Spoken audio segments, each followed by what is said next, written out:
Do you remember Malcolm? Do you remember him, Malcolm? Yeah, brother Malcolm. Don't you know he was a great man? Oh yeah. En una entrevista con el periódico Diagonal dijiste que con la llegada de la democracia se borraron todas las relaciones con los negros. ¿A qué te referías con esto? Bueno, es una reflexión y una constatación empírica de un proceso histórico que ha sufrido España como pueblo, como nación, como Estado, en el que tras la muerte de Franco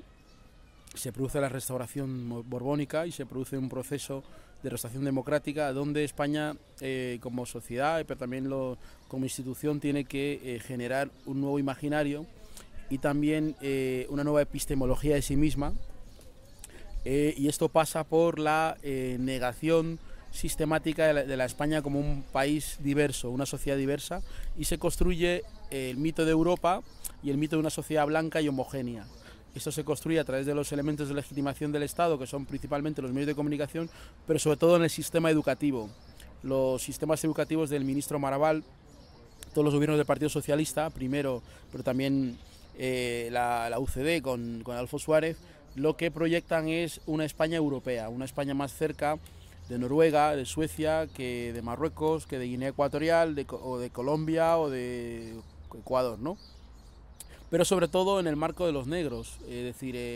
recordar que el año 92 es el quinto centenario. El título del quinto centenario es Encuentro entre dos pueblos, no entre tres, entre los indios y los blancos, los negros, que fuimos los que construimos todo el imperio español en América. No lo digo yo, lo hizo el Parlamento español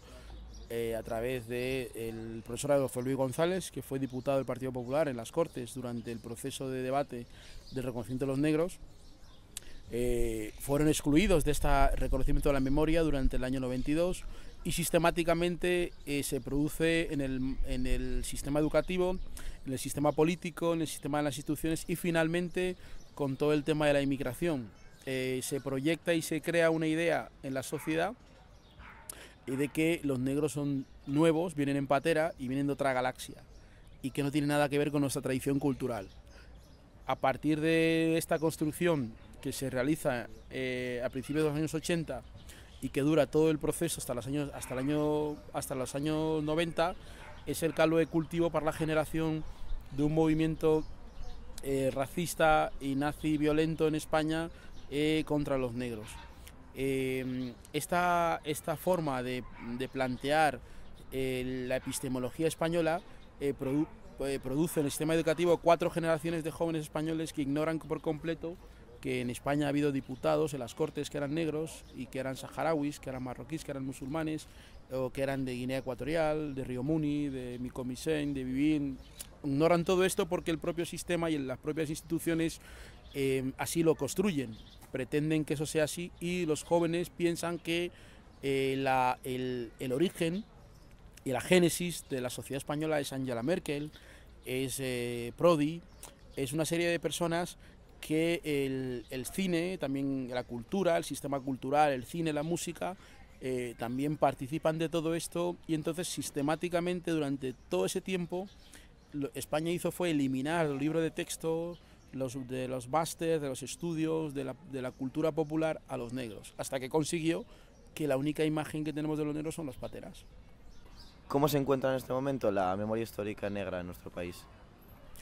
Básicamente, paralelamente a lo que antes he contado, se produce otro movimiento que es la primera ley de reparación que en el año 81 que aprueba Adolfo Suárez a través de un decreto ley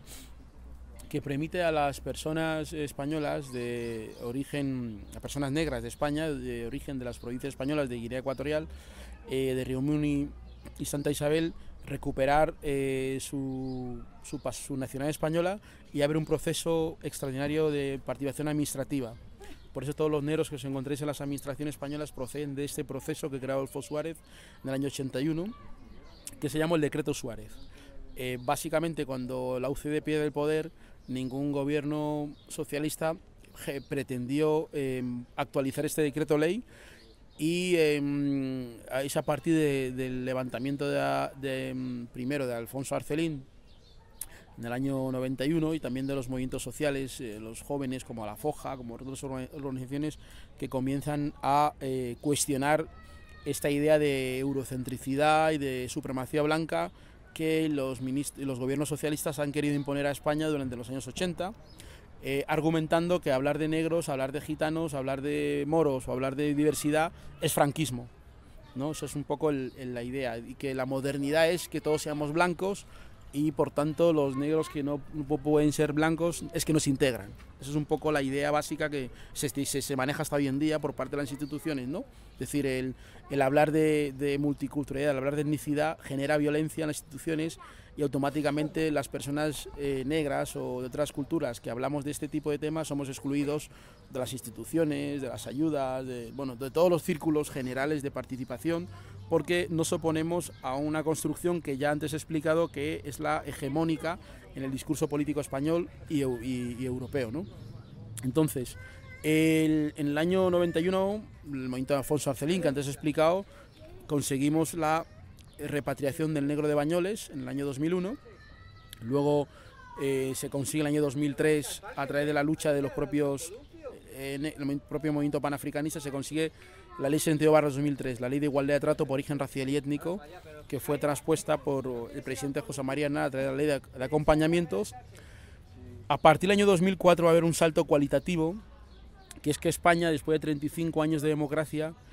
genera el primer marco legislativo de relación con los negros en América Latina, que es la Ley de Cooperación 2005-2008, gracias a los esfuerzos, entre otros, de la Fundación Vida, Grupo Ecológico Verde, que obligamos al Estado español a romper lo que es la doctrina de Bartolomé de las Casas y ponerse a reconocer que en América Latina hay más negros que indios, y que esos negros requieren una relación específica y directa con el Estado español, producto de la historia. Obviamente se consigue este marco de ley, pero se aprueba la Ley 62, la Ley de Cooperación, en la EFI. Finalmente, después de eso, se consiguió hacer un trabajo con el Senado de Estados Unidos, que es la resolución 595, en la que el movimiento panafricanista plantea al Senado de Estados Unidos la necesidad de que el gobierno norteamericano intervenga en las relaciones entre los afroeuropeos, en este caso afroespañoles, afroeuropeos en general, y en la Unión Europea. Y finalmente la ley de la PNL, la proposición de ley de reconocimiento de la comunidad negra, el 17 de febrero de 2003, que se aprueba en el Parlamento de España, producto de que la ley de memoria histórica que hizo Zapatero excluye a los negros. Entonces no había otra forma que hacer una proposición de ley, porque no se contempló que los negros que habían luchado en ambos bandos, tanto en el franquismo como en la República, pudieran tener algún tipo de reconocimiento. Había mucho miedo a hablar de eso, había miedo a hablar de las calles, hay un montón de calles de esclavistas, el plantear esa revisión de la memoria. Ya bastante tenían con el tema de la guerra civil, con que para encima hablar de negros lo planteaban así. Actualmente, ¿cómo está el tema? Se ha conseguido socialmente visibilizar, gracias al trabajo que se ha hecho durante mucho tiempo por muchísima gente, visibilizar la cuestión negra en España. Hemos conseguido que, producto de eso, pues mucha élite negra haya conseguido tener un espacio en la sociedad, ¿no? Sin embargo, los éxitos conseguidos, como la ECI, pues actualmente ya no existe el plan de cooperación con pueblos afrodescendientes, porque al llegar la crisis, todos los mecanismos que habían creado los negros, el Estado las ha ido cerrando, argumentando el mantra de la crisis y produciendo otra cosa, que es el tutelaje. Es decir, el Estado, al mismo tiempo que los negros avanzan en su reclamación, el Estado crea un montón de ONGs, crea un montón de expresiones asociativas, crea un montón de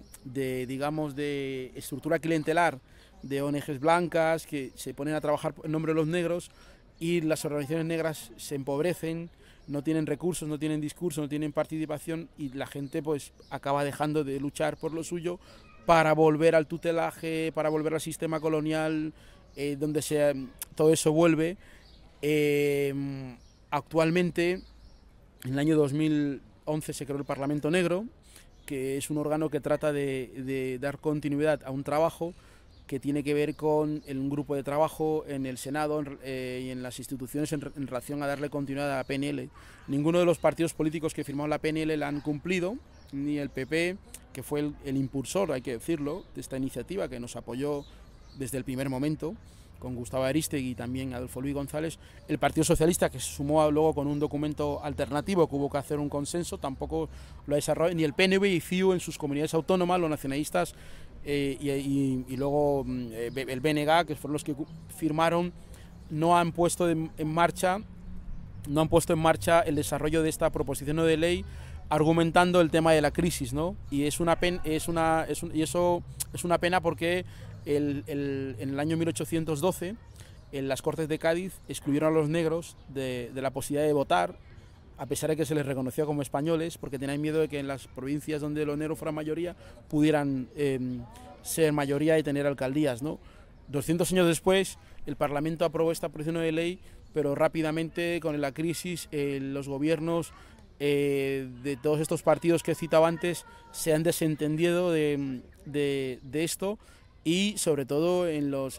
las provincias y comunidades autónomas cuya estructura política y su estructura de gobierno se generó básicamente con el tráfico de esclavos, como es el caso del País Vasco, Cataluña, y una serie de familias que son familias como la del el propio eurodiputado del Partido Popular que sale en El gato al agua, que se llama Vidal Quadras, cuya familia,